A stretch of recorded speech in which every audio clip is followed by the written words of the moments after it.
Hello friend, welcome to my channel JD science classes में आप सभी का स्वागत है। जैसा कि हम एग्जामपुर के मॉडल पेपर सेट सॉल्व कर रहे हैं यूपी पुलिस कांस्टेबल एग्ज़ाम के लिए, ठीक है।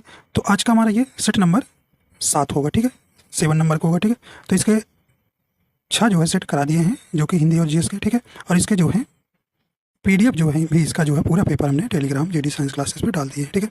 तो वहाँ से आप रीजनिंग और मैथ के भी प्रैक्टिस कर सकते हैं, ठीक है। तो आशा करता हूँ आप सभी अच्छे होंगे और आपकी तैयारी अच्छी चल रही होगी, ठीक है। तो तैयारी जरूर करते रहिए, पेपर आपका श्योर होना ही होना है, ठीक है। ये जान लीजिए कि हमें इसमें किसी प्रकार से सिलेक्शन पक्का लेना है, ठीक है। चलिए भाई, आइए देखते हैं। पहला प्रश्न है, कह रहे हैं कि निम्नलिखित में से तत्सम तद्भव का कौन सा युग्म गलत है। तो यहाँ पे आपको गलत युग्म बताना है, ठीक है। ऑप्शन है, करें कि याचक, जाचक, अक्षर, आखर, घट, गड़ा, भित्ति, भय। यहाँ पे आपका राइट आंसर कौन सा हो जाएगा। तो यहाँ पे सही ऑप्शन आपका कौन सा हो जाएगा भाई? ऑप्शन नंबर देखिए, डी नंबर यहाँ पे सही होगा। आपको क्या बताना है? युग्म गलत बताना है। देखिए गलत, भित्ति, भित्ति का तद्भव क्या होता है? भीत होता है। क्या होता है? भीत होता है, भय नहीं होता है, ठीक है। तो यहाँ पे इस कारण से यहाँ गलत है। और सब आपके क्या है? याचक का जाचक सही है, अक्षर का आखर सही है, ठीक, घट का घड़ा, ये जो है तत्सम तद्भव, ये आपके तीनों ऑप्शन सही है, लेकिन डी जो है गलत हो जाएगा, ठीक है। तो भित्ति का भीत होगा तद्भव, ठीक है। भित्ति आपका तत्सम है, ठीक है। तो आप जानते हैं तत्सम तद्भव क्या होता है, ठीक है। आइए देखते हैं अगला है, करें निम्नलिखित में से सेठ शब्द का तत्सम शब्द कौन सा है, ठीक है। तो तत्सम वे शब्द होते हैं जो संस्कृत के से ज्यों का त्यों लेकर हिंदी में इनका प्रयोग किया जाता है, ठीक है। चलिए, करें सर्व होगा, सेठ होगा, साहूकार होगा, श्रेष्ठी होगा, बताइए भी। तो सेठ शब्द का तत्सम शब्द कौन सा हो जाएगा? यहाँ पे राइट आंसर आपका डी हो जाएगा, श्रेष्ठी होगा, ठीक है। आइए देखिए अगला देखते हैं भी, करें कि निम्नलिखित में से सरस्वती शब्द का पर्यायवाची कौन सा होगा। देखिए ये सरस्वती जो है इंपॉर्टेंस पर्यायवाची है, तो ये परीक्षा में आपसे आता रहता है, तो इसके जो है आप पर्यायवाची अच्छे से याद कर लीजिएगा, ठीक है। तो यहाँ पे राइट आंसर आपका कौन सा हो जाएगा? करें कि वागीश्वरी, कामिनी, शारदा या भारती, कौन सा होगा यहाँ पे? राइट आंसर आपका कौन सा हो जाएगा यहाँ पे? सही ऑप्शन नंबर देखिए, नहीं आपसे पूछा गया। अच्छा ध्यान दीजिएगा, यहाँ नहीं पूछा गया है। तो देखिए वागेश्वरी होता है, शारदा होता है, भारती होता है, लेकिन कामिनी नहीं होता। ऑप्शन बी आपका यहाँ बिल्कुल राइट हो जाएगा, ठीक है। तो जो है ऑप्शन बी यहाँ सही हो जाएगा, ठीक है। तो ये इसका वाग्देवी भी पर्यायवाची होता है सरस्वती का, ठीक है। वाग्देवी, महाश्वेता भी होता है, महाश्वेता भी होता है, ठीक है।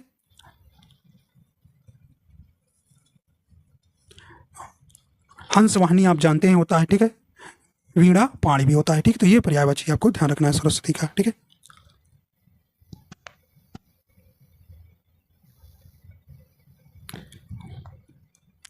अगला कह रहे हैं कि घूमने फिरने वाला साधु वाक्यांश के लिए एक शब्द निम्नलिखित में से कौन सा है? यहाँ आपको बताना है, राइट आंसर हो जाएगा। तो कौन सा हो जाएगा यहाँ पे? एक शब्द आपको बताना है, घूमने फिरने वाला साधु। राइट आंसर हो जाएगा ऑप्शन ए हो जाएगा, परिवाजक होगा, ठीक है।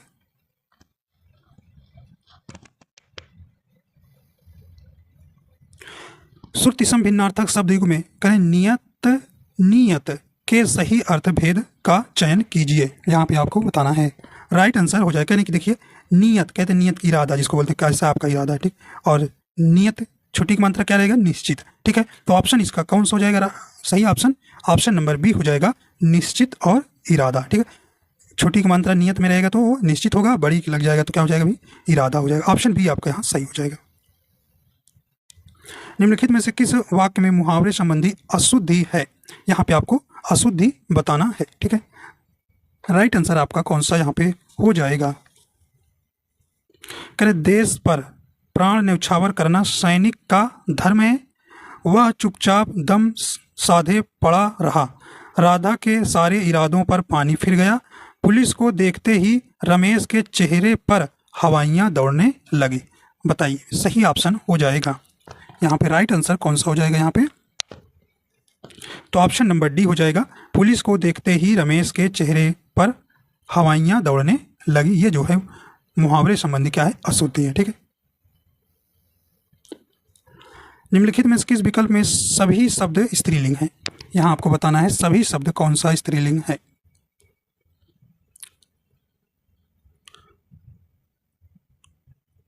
राइट आंसर कौन सा हो जाएगा? यहाँ पे कह रहे हैं कि विहग, गरुड़, समाधि, दीमक, शीशम, नर्मदा, साहित्य या जहाज।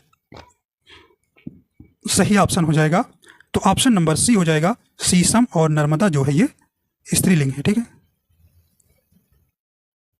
अगला करेंगे गुरु शब्द का बहुवचन शब्द क्या होगा? यहाँ पे आपको बताना है। राइट आंसर हो जाएगा करें कि गुरुएं, गुरुओं, गुरुतर या गुरुजन। सही ऑप्शन कौन सा हो जाएगा? ऑप्शन नंबर इसका डी हो जाएगा।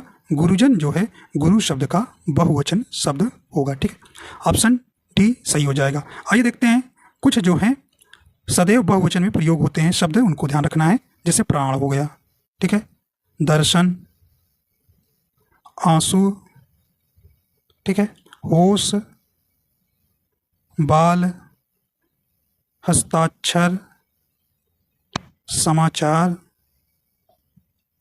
दाम, अक्षत। ठीक है, ये शब्द जो हैं हमेशा क्या होते हैं भाई? बहुवचन में प्रयोग होने वाले शब्द हैं। तो ध्यान रखिएगा, ये जो है आपके शब्द पूछे जाते हैं। ठीक है, अगला करें निम्नलिखित में किस वाक्य में अपादान कारक है? यहाँ पे आपको अपादान कारक बताना है। करें कि गीता की बहन कल हमारे घर आएगी, रमेश खिलौने से खेल रहा है, रानी पुस्तक पढ़ती है, मेज से पुस्तक गिरी। तो यहाँ पे देखिए राइट आंसर कौन सा हो जाएगा? अपादान कारक आप जानते हैं, जहाँ पर अलगाव हो, तुलना हो, समानता हो, ठीक है, डर हो, वहाँ पे कौन सा अलंकार होता है? अपादान कारक। देखिए कहाँ अलगाव हो रहा है, तो ऑप्शन नंबर डी देखिए अलग हो रहा है। मेज से पुस्तक गिरी, और से जो है आप जानते हैं से इसका जो है कारक चिन्ह भी होता है। ठीक है, तो ऑप्शन नंबर डी आपका बिल्कुल यहाँ सही हो जाएगा। तो मेज से पुस्तक गिरी में कौन सा कारक है? अपादान कारक है। ठीक, तो ऑप्शन डी सही हो जाएगा। और देखिए अपादान कारक में जैसे सीमा कुत्ते से डरती है, तो डरना में आपका कौन सा हो जाएगा? अपादान कारक। ठीक है, तुलना में राम सीता से सुंदर है। ठीक है, तो इस प्रकार आपको ध्यान रखना है। ठीक, तो कारक आप जानते हैं 8 होते हैं। ठीक है, कह रहे कि स्वर्णिम शब्द में कौन सा प्रत्यय है? तो प्रत्यय आप जानते हैं किसी भी मूल शब्द के बाद में लगकर उनमें अर्थ में परिवर्तन लाते हैं। राइट आंसर कौन सा हो जाएगा आपका यहाँ? तो इसमें राइट आंसर हो जाएगा स्वर्णिम में आपका कौन सा प्रत्यय है? तो ऑप्शन डी हो जाएगा, इम प्रत्यय हो जाएगा। ठीक है, स्वर्ण जो है मूल शब्द हो जाएगा, इम जो है प्रत्यय हो जाएगा। अगला है संग्राम शब्द में मूल शब्द और उपसर्ग कौन सा है? तो ऐसे भी आप रखना है, उनमें मूल शब्द भी तो ध्यान देना है, और उसमें उपसर्ग। उपसर्ग कहाँ लगता है? उपसर्ग जो है मूल शब्द के पहले लगता है। यहाँ पे आपका राइट आंसर कौन सा हो जाएगा? तो ऑप्शन नंबर देखिए, ऑप्शन बी नंबर सही हो जाएगा, सन प्लस ग्राम। ठीक, तो हलंत जो है लगा है ना में स्वर रहित हो गया है। ठीक है, तो ऑप्शन बी आपका यहाँ सही हो जाएगा। ठीक है, तो देखिए यहाँ पे ना है, सन है, लेकिन हलंत नहीं है, तो ये ध्यान, ये गलत हो जाएगा। ठीक है, ऑप्शन बी आपका बिल्कुल यहाँ राइट हो जाएगा। ठीक है, आइए देखते हैं अगला है। कह रहे हैं कि निम्नलिखित में से कौन सा अव्ययी भाव समास का उदाहरण है? तो आपको अव्ययी भाव समास का उदाहरण बताना है। कह रहे हैं कि डाक गाड़ी, तो ये इसमें कौन सा है भाई? डाक गाड़ी, डाक के लिए गाड़ी संप्रदान, इसमें तत्पुरुष समास हो जाएगा। देखिए सप्ताह, सप्ताह में 7 दिन होता है, तो इसमें द्विगु समास हो जाएगा। प्रधानमंत्री, प्रधानमंत्री में कौन सा समास है? तो इसमें कर्मधारय समास हो जाएगा। ठीक है, और आपका भरपूर बचा, भरपूर, भर प्लस पूर। ठीक है, तो यहाँ पे ऑप्शन डी हो जाएगा, भरपूर में जो है अव्ययी भाव समास है। अव्ययी भाव में समास में उपसर्ग से भी आप पहचान लेंगे। ठीक है, तो ऑप्शन डी आपका सही हो जाएगा। तो अव्ययी भाव समास आप जानते हैं, जिस समास का प्रथम पद या पूर्व पद अव्यय हो, अर्थात जिसमें प्रथम पद प्रधान हो, उसे अव्ययी भाव समास कहते हैं। जैसे आजन्म में बताए थे आपको, आजन्म में हो गया। यथाशक्ति बहुत पूछता है, यथा शक्ति में कौन सा है, ये आपसे पूछा जाता है। भरपेट हो गया, प्रतिदिन हो गया, ठीक है, प्रतिदिन हो गया, तो ये सब में आपका क्या है, अव्ययी भाव समास हो जाएगा, ठीक है। समास आप जानते ही 6 प्रकार के होते हैं, ठीक है। कहने कि तू, तुम, तेरा आदि हिंदी में कौन से पुरुषवाचक सर्वनाम हैं, ठीक है। तो यहाँ पे आपको बताना है, राइट आंसर आपका कौन सा हो जाएगा, ठीक है। सही ऑप्शन आपका यहाँ पे हो जाएगा। तो सर्वनाम के देखिए 6 भेद होते हैं, ठीक है, और जो है पुरुषवाचक सर्वनाम के भी क्या होते हैं, ये 3 भेद होते हैं। तो ये पुरुषवाचक सर्वनाम के भेद हैं, ठीक है। पुरुषवाचक सर्वनाम के कितने भेद होते हैं, 3 भेद होते हैं। कौन कौन से भाई, उत्तम, मध्यम और अन्य पुरुष, ठीक है। तो उत्तम पुरुष किसे कहते हैं, वक्ता या लेखक जिन शब्दों का प्रयोग स्वयं अपने लिए करता है उन्हें उत्तम पुरुष कहते हैं, ठीक है। जैसे मैं, हम, ठीक है, मैं, हम, मुझे, मैंने, मेरा, मुझको, हमको, हमें, ये आपका क्या आ गया, उत्तम पुरुष में। मध्यम पुरुष में क्या कहते हैं, जिन सर्वनाम शब्दों का प्रयोग बोलने वाला सुनने वाले के लिए करता है उन्हें मध्यम पुरुष कहते हैं, ठीक है। मध्यम पुरुष में आपका तू, तुम, आप, मुझे, तुमको, आप, आपके, आपको आता है, ठीक है। अन्य पुरुष में जिन सर्वनाम शब्दों का संबंध वक्ता और श्रोता से ना होकर किसी अन्य से हो तो उसे अन्य पुरुष कहते हैं। जैसे यह, वह, ये, वे, ठीक है। तो वही आप जैसे इंग्लिश में first person, second person, third person पढ़ते हैं, ठीक है भाई, तो वही यहाँ भी है, ठीक है। तो राइट आंसर देखिए, तू, तुम, तेरा आया ना, तो ये किस में आएगा, ये मध्यम में आएगा, मध्यम पुरुषवाचक आ जाएगा, ठीक है, ठीक है। तो सर्वनाम जानते हैं आप कितने होते हैं, इसके 6 भेद होते हैं, ठीक है, 6 भेद होते हैं। चलिए आइए देखते हैं अगला है, कहने की लघुत्सव, लघुत्सव शब्द का संधि विच्छेद क्या होगा। राइट आंसर आपका कौन सा हो जाएगा अभी, यहाँ पे सही ऑप्शन आपका यहाँ हो जाएगा, देखिए सही ऑप्शन कौन सा हो जाएगा, ऑप्शन ए हो जाएगा, लघु प्लस उत्सव, ठीक है, लघुत्सव, ठीक। तो ऑप्शन ए आपका सही हो जाएगा, इसमें दीर्घ स्वर संधि है, ठीक है। तो यहाँ पे छोटा ऊ मिलके क्या हो रहा है, बड़ा ऊ हो रहा है, ठीक है। कौन सा विराम चिन्ह 2 पृथक सत्ताओं या 2 शब्दों को जोड़ता है, ये आपको यहाँ पर बताना है। तो जैसे माता पिता के बीच में योजक चिन्ह रहता है, ठीक है, तो यहाँ पे कौन सा हो जाएगा, तो यहाँ पे राइट आंसर बी हो जाएगा, योजक चिन्ह, ठीक है। तो योजक चिन्ह जो है 2 शब्दों को जोड़ता है, ठीक है। ऑप्शन नंबर यहाँ बी सही हो जाएगा। अगला करें, दिनेश रोज 4 लीटर दूध पीता है, इस वाक्य में 4 लीटर है, तो ये आपको बताना है, कौन सा इसमें आपको विशेषण बताना है ना, ठीक है। करें गुणवाचक, देखिए यहाँ क्वालिटी नहीं बताई जा रही, परिमाणवाचक विशेषण या देखिए संख्यावाचक या सार्वनामिक विशेषण, ठीक है। तो सार्वनामिक विशेषण आप जानते हैं, तो ये इसमें जो है पुरुषवाचक और निजवाचक सर्वनाम, जैसे आप, अपना, अपने, आप आदि शब्दों को छोड़कर अन्य सभी सर्वनाम संज्ञा के आगे लग कर बनते हैं, ठीक है।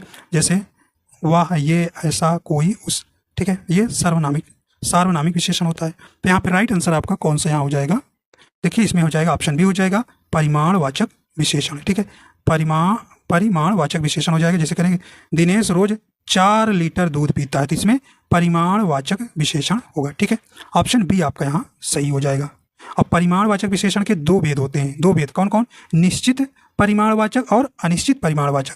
निश्चित में क्या आएगा, जैसे 1 लीटर, 1 तोला, 4 मीटर, तो यहाँ पे देखिए 4 लीटर, अगर इसमें पूछ लेता निश्चित है या अनिश्चित परिमाणवाचक विशेषण है, तो आप बताएंगे निश्चित परिमाणवाचक विशेषण, ठीक है, क्योंकि यहाँ पे 4 लीटर दूध तो निश्चित है, ठीक। अनिश्चित में कह देता कि कुछ दूध पी रहा है या कुछ वह बहुत दूध पीता है, तो वहाँ पे क्या हो जाएगा, अनिश्चित परिमाणवाचक विशेषण हो जाएगा, ठीक है। तो विशेषण आप जानते हैं कितने प्रकार के हैं, 4 इसके भेद होते हैं, ठीक है, ठीक है।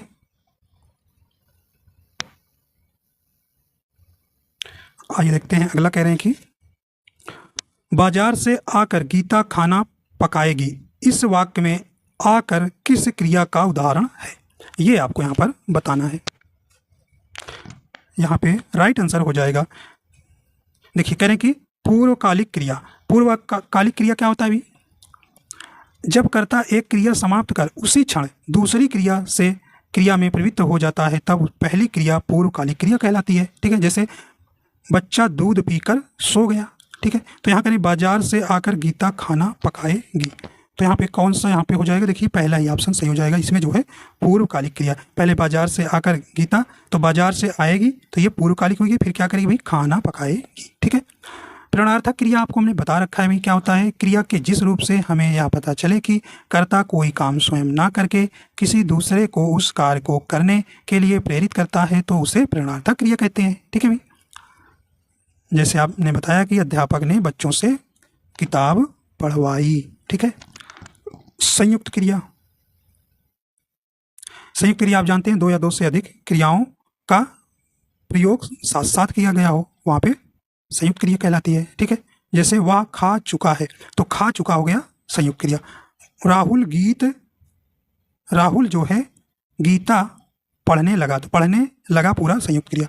नाम धातु क्रिया, ये भी जान लीजिए भाई, जिन क्रियाओं का निर्माण संज्ञा, सर्वनाम या विशेषण शब्दों से बनने वाली क्रिया को नाम धातु कहते हैं। ठीक है, नाम धातु क्रिया कहते हैं। ठीक है, आइए देखते हैं अगला। कह रहे पिताजी तीर्थ यात्रा पर जाएंगे, इस वाक्य किस काल का है? तो काल आप जानते हैं 3 प्रकार के होते हैं, वर्तमान काल के 5 भेद होते हैं, भूतकाल के 6 भेद होते हैं, भविष्य काल के 3 भेद होते हैं। बताइए भी सही। कह रहे पिताजी तीर्थ यात्रा पर जाएंगे, तो कौन सा हो जाएगा इसमें? कह रहे कि सामान्य भविष्य काल, सामान्य वर्तमान काल, देखिए गा गी आ रहा है तो गा गी भी भविष्य काल में आता है। ठीक है, तो देखिए ऑप्शन ए सही हो जाएगा, सामान्य भविष्यत काल हो जाएगा। पिताजी तीर्थ यात्रा पर मतलब जाएंगे। ठीक है, तो भविष्य में वो जाएंगे, तो भविष्य की बात कर रहा है भाई, तो ऑप्शन ए सही हो जाएगा। कह रहे हैं कि मुझसे पत्र लिखा गया, वाक्य में कौन सा वाच्य है? तो आप जानते हैं वाच्य की संख्या 3 होती है। राइट आंसर आपका कौन सा हो जाएगा इसमें? देखिए मुझसे पत्र लिखा गया, अगर यहीं पे कह देता कि राम पत्र लिखा तो इसमें कौन सा हो जाएगा? कर्तृवाच्य हो जाता, और यहीं पे कह देता कि मुझसे चला नहीं जाता तो ये भाववाच्य हो जाएगा।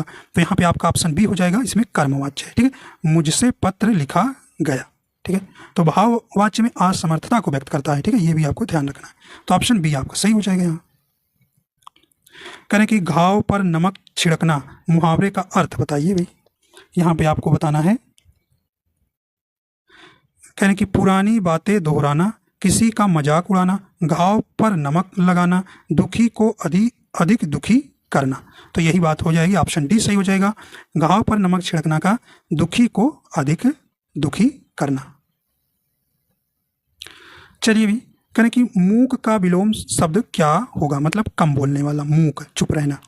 करे हास नहीं होगा भाई, साप नहीं होगा, गौड़ नहीं होगा, तो ऑप्शन कौन सा हो जाएगा यहाँ पे? मूक का विलोम ऑप्शन डी हो जाएगा, वाचाल होता है। अगला देखते हैं, बेकार से बेगार भली लोकोक्ति का अर्थ है निम्न में से कौन सा है? ये आपको यहाँ पर बताना है। करें कि जो मिल जाए वह काफ़ी है, मन शुद्ध है तो सब ठीक है। सी ऑप्शन करें कि निकम्मा बैठने से कुछ करना अच्छा है, बिल्कुल भाई ऑप्शन सी हो जाएगा।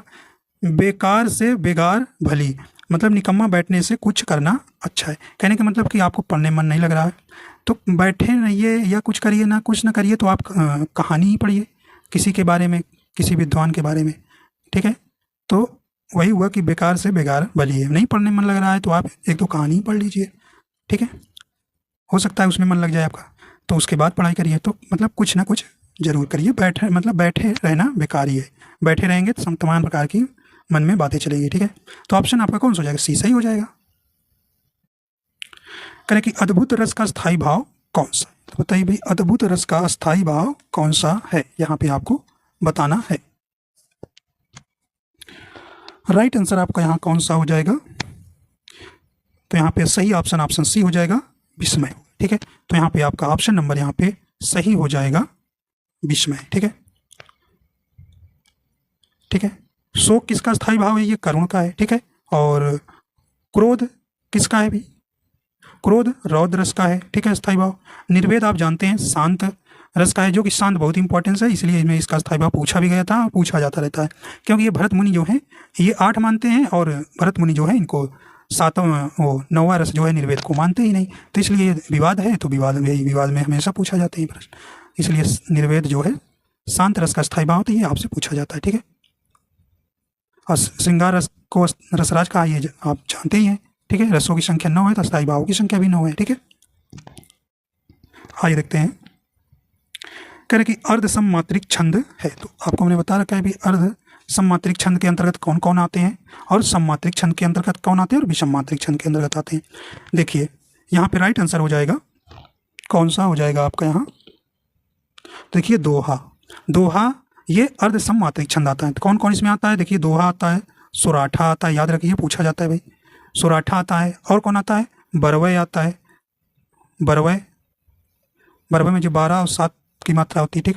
उल्लाला आता है, ठीक है, उल्लाला 15 और 13 मात्रा होती है, ठीक है, ठीक। देखिए रोला चौपाई, ये रोला, रोला में आप जानते हैं 24 मात्राएं होती है, चौपाई में 16 होती हैं, तो ये सममात्रिक है, ठीक है, सममात्रिक छंद है, सममात्रिक छंद है, चौपाई, रोला, गीतिका, हरि गीतिका, ठीक है, याद रखिएगा भाई, गीतिका और हरि गीतिका भी, ठीक है। और कुंडलिया जो है ये विषम मात्रिक छंद है, ठीक है। तो ये आपको बिल्कुल ध्यान रखना है, कुंडलिया और छप्पय विषम मात्रिक छंद है, ठीक है। तो ये आप ध्यान रखिए, ठीक है। दोहा जो है सोराठा का उल्टा होता है, ठीक है। विषम चरण में 13 मात्राएं, सम चरण में 11 मात्राएं दोहा में होता है, और दोहा का उल्टा सोराठा होता है, तो ये ध्यान रखिएगा। कह रहे कि राम कृपा भव निशा सिरानी में कौन सा अलंकार है, अलंकार बताना है भाई यहाँ पे। तो यहाँ पे राइट आंसर आपका यहाँ हो जाएगा, कहें कि श्लेष अलंकार। देखिए श्लेष अलंकार जो है एक ही शब्द है और उसके कई अर्थ, ऐसा कुछ आपको नहीं दिख रहा है, ठीक है। उपमा भी यहाँ किसी की नहीं दी जा रही, ठीक है। यहाँ पे देखिए उत्प्रेक्षा आप जानते हैं, मनु मानो जनु जानो, ऐसे आपको पहचानना है, ठीक है। तो यहाँ पे उत्प्रेक्षा अलंकार में जहाँ उपमेय में उपमान की संभावना प्रकट की जाए वहाँ उत्प्रेक्षा अलंकार होता है, तो ऐसा आपको कहीं दिख नहीं रहा है, जनु जानो, जनु मनु मानो ज्यों, ठीक है। और उपमा में आप जानते हैं जब किसी वस्तु की तुलना किसी दूसरे व्यक्ति या वस्तु से की जाती है या उपमेय की तुलना उपमान से की जाती है, तो वहाँ उपमा अलंकार होता है, ठीक है। तो यहाँ पे राइट आंसर देखिए ऑप्शन नंबर सी हो जाएगा, रूपक अलंकार हो जाएगा। रूपक अलंकार क्या होता है भाई, जहाँ पर उपमेय और उपमान में कोई अंतर ना दिखाई दे, जहाँ उपमेय ही उपमान मान लिया जाए, ठीक है, वहाँ पे रूपक अलंकार होता है। और रूपक अलंकार हमने बताया है कि इसमें योजक चिन्ह लगा रहता है, ठीक है। क्या लगा रहता है, योजक चिन्ह। देखो लगा भी है भैया, लगा भी है, जैसे मैया मैं तो चंद खिलौना ले हूँ, चरण कमल बंदो हरिराई, ठीक है, संतो भाई आई ज्ञान की आंधी रे, ये रूपक अलंकार के कुछ उदाहरण। तो इसमें देखिए राम कृपा भव निशा सिरानी, तो यहाँ पे आपसे कहा जा रहा है कि संसार रूपी रात्रि भगवान की कृपा से व्यतीत हो रही है, इसमें रात्रि पर संसार का आरोप किया गया है। इस प्रकार यहाँ पे कौन सा अलंकार है, रूपक अलंकार हो जाएगा, ठीक है भाई।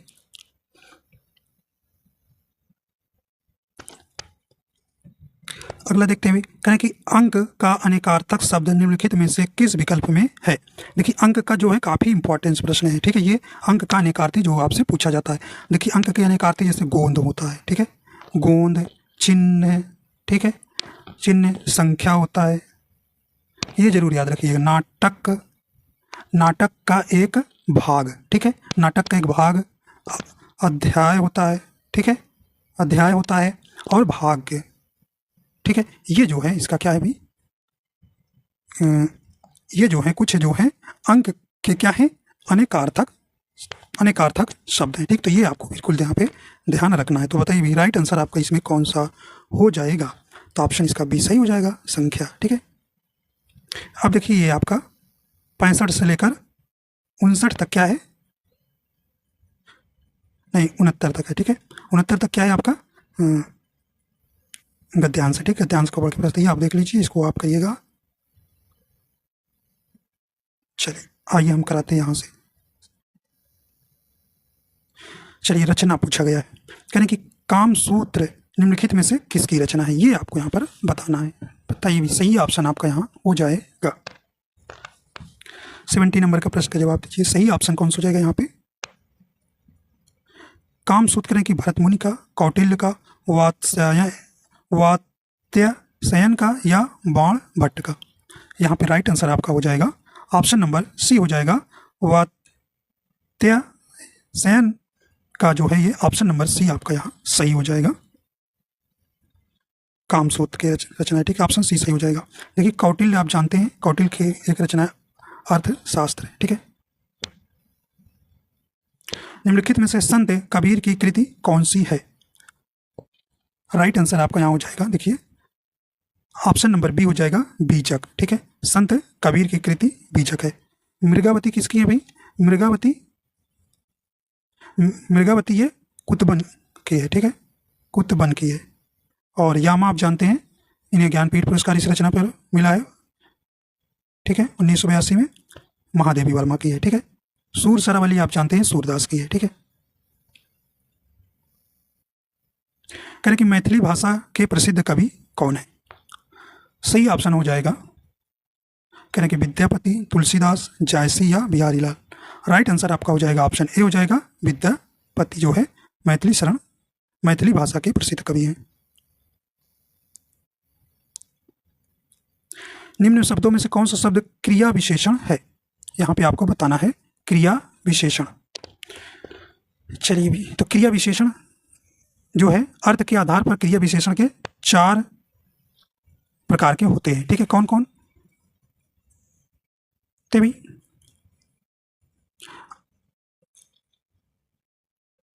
स्थानवाचक क्रिया विशेषण होता है, कालवाचक क्रिया विशेषण होता है, परिमाणवाचक क्रिया विशेषण होता है और रीतिवाचक क्रिया विशेषण होता है, ठीक है। तो यहां आपको बताना है निम्न शब्दों में से कौन शब्द क्रिया विशेषण है। तो आपको हमने बताया है कि सही ऑप्शन हो जाएगा, ऑप्शन नंबर कौन सा हो जाएगा? नीला, धीरे धीरे, सूर्योदय या विगत। तो ऑप्शन नंबर यहाँ पे राइट हो जाएगा, ऑप्शन बी हो जाएगा, धीरे धीरे में जो है क्रिया विशेषण है। तो इसमें कौन सी क्रिया है? इसमें जो है रीतिवाचक, ठीक है, रीतिवाचक क्रिया विशेषण, ये भी ध्यान रखना है। तो रीतिवाचक क्रिया विशेषण क्या होता है? जिन क्रिया विशेषण शब्दों से क्रिया की रीति का बोध हो उन्हें रीतिवाचक क्रिया विशेषण कहते हैं।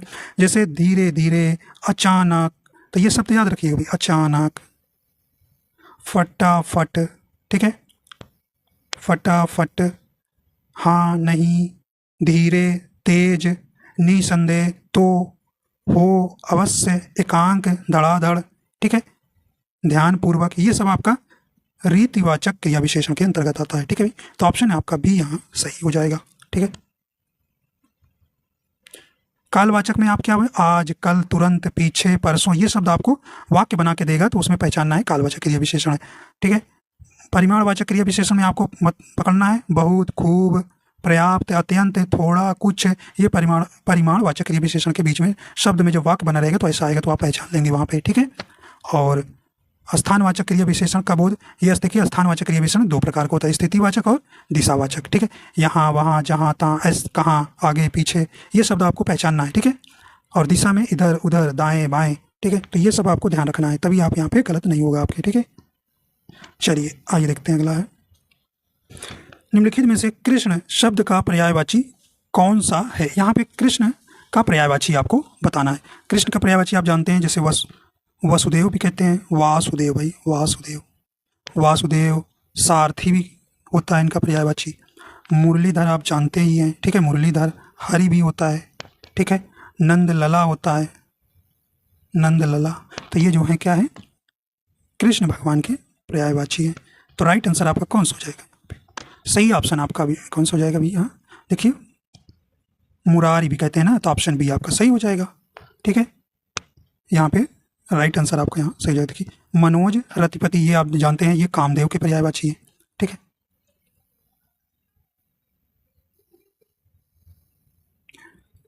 आइए देखते हैं अगला, श्रुति सम भिन्नार्थक शब्द पानी और पाणी का अर्थ निम्नलिखित में से कौन सा है? ये आपको यहाँ पर बताना है।